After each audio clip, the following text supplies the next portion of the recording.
जी हां, पहलगाम में हुए बर्बर आतंकी हमले को लेकर जांच में नई जानकारियां सामने आ रही हैं और उधर पाकिस्तान का सरहद पार बैठे आतंक के आकाओं का, हुक्मरानों का खौफ भारत को लेकर, हमले को लेकर बढ़ता नजर आ रहा है। आपके साथ मैं हूं समीर अब्बास, मेरे साथ रवि मिश्रा भी मौजूद हैं। प्रहार की दहशत के बीच पाकिस्तान ने अपनी असेट यानी संपत्तियों की रक्षा करनी शुरू कर दी है। पाकिस्तान की संपत्ति क्या है?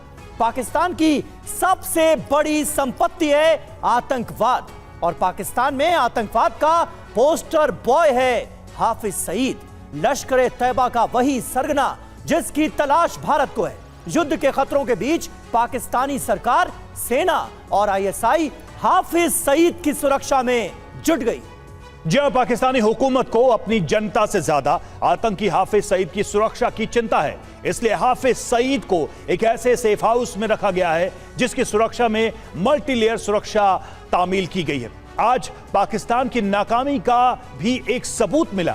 शहबाज शरीफ ने आईएसआई चीफ को राष्ट्रीय सुरक्षा सलाहकार नियुक्त किया है। इस फैसले से एक बात तो साफ हो गई है, और वो ये कि पाकिस्तान की युद्धक तैयारियां फुस हैं, क्योंकि जिस वक्त पाकिस्तान को अपना बचाव करना है उस वक्त वो अपने अफसरों का चुनाव कर रहे हैं।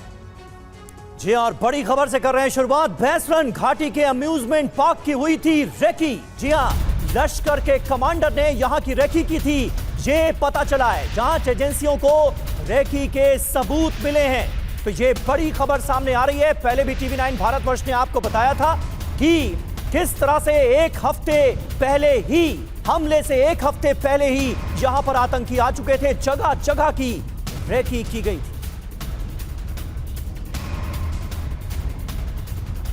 पहलगाम में आतंकी हमले को लेकर एनआईए की तफ्तीश में कई अहम खुलासे हुए। सबसे बड़ा खुलासा यह कि बैसरन घाटी से पहले आतंकियों ने 3 और लोकेशंस को टारगेट किया था। उनमें से एक है अम्यूजमेंट पार्क पहलगाम का, और इस वक्त हम उसी जगह मौजूद हैं। ठीक मेरे पीछे देखिए किस तरीके से ये अम्यूजमेंट पार्क है, और इसी अम्यूजमेंट पार्क को आतंकियों ने टारगेट किया था, बाकायदा रेकी की थी। इसके अलावा एक आरू घाटी है, एक बेताब घाटी है, जहां पर आतंकियों ने बाकायदा रेकी की, लेकिन यहां पर कोई एग्जिट पॉइंट ना होने की वजह से, और साथ ही पहलगाम पुलिस स्टेशन से नजदीक होने की वजह से आतंकियों ने इस जगह आतंकी हमला करने के आइडिया को ड्रॉप किया, और उसके बाद उन्होंने बैसरन घाटी को चुना। तस्वीरें आप देखिए किस तरीके से अम्यूजमेंट पार्क के अंदर बच्चों के लिए पूरे इंतजाम यहां पर झूले से लेकर हर चीज के किए गए हैं, और यही वजह है कि बैसरन घाटी के अलावा ये वो अम्यूजमेंट पार्क है पहलगाम घाटी के अंदर जहां पर सबसे ज्यादा भीड़ होती है, जहां पर पेरेंट्स अपने बच्चों के साथ होते हैं, सैलानी, और यही वजह है कि बाकायदा इस जगह की रेकी आतंकियों के द्वारा की गई थी। लेकिन यहां पर कोई एग्जिट पॉइंट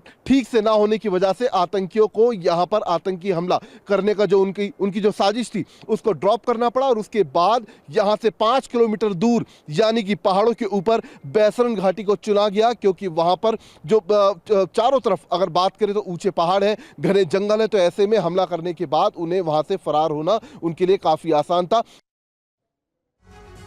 और जितेंद्र शर्मा हमारे संवाददाता इस वक्त पहलगाम से हमारे साथ मौजूद हैं। जितेंद्र, आपकी रिपोर्ट हम देख रहे थे, सवाल जहन में बार बार यही आ रहा है, तमाम जगहों की रेकी की गई थी, और इनमें से कुछ जगहें ऐसी हैं जहां पर सुरक्षा की मौजूदगी थी, सुरक्षा के बंदोबस्त थे, इसलिए आतंकी यहां पर हमला नहीं कर पाए, लोगों को निशाना नहीं बना पाए। लेकिन पहलगाम में बैसरन घाटी में बर्बर आतंकी हमला हो गया, सुरक्षा में एक बड़ी चूक की वजह से, जिसे सरकार ने भी माना है।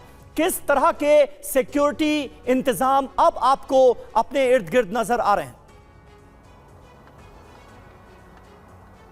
जी बिल्कुल समीर, देखिए इस वक्त मैं उसी अम्यूजमेंट पार्क के ठीक सामने मौजूद हूं जहां की रेकी बाकायदा लश्कर के कमांडर ने की थी। अब तक की शुरुआती तफ्तीश में एक बात मैं आपको बताऊं कि पूरे तरीके से साफ हो चुका है कि लश्कर का एक कमांडर बैसरन घाटी में हमले से पहले इस अम्यूजमेंट पार्क में आया था, बाकायदा यहां पर उसने रेकी की, जिस बात की तस्दीक ना सिर्फ इस बैसरन घाटी के अम्यूजमेंट पार्क में मौजूद लोगों ने की, बल्कि यहाँ लगे CCTV कैमरों से भी उसकी मौजूदगी की तस्दीक हो चुकी है। देखिए ये पहलगाम का अम्यूजमेंट पार्क है। फिलहाल इस पार्क को सिक्योरिटी के लिहाज से पूरे तरीके से बंद कर दिया गया है। इसके अलावा बेताब और आरू घाटी को भी पूरे तरीके से बंद कर दिया गया और सुरक्षा जो है यहाँ पर बेहद कड़ी कर दी गई है। ये जो पार्क है इसकी रेकी बाकायदा लश्कर के कमांडर ने की। यहाँ पर उस वक्त काफी बड़ी संख्या में सैलानी मौजूद थे, लेकिन आइडिया इसलिए ड्रॉप किया गया कि दरअसल यहाँ से पहलगाम पुलिस स्टेशन की जो दूरी है वो महज 700 मीटर है। और खास बात ये कि आप देखिए चारों तरफ यहाँ पर जो बाउंड्री वॉल है वो यहाँ पर बनाई गई अम्यूजमेंट पार्क के चारों तरफ, तो लिहाजा यहाँ से फरार होना हमले के बाद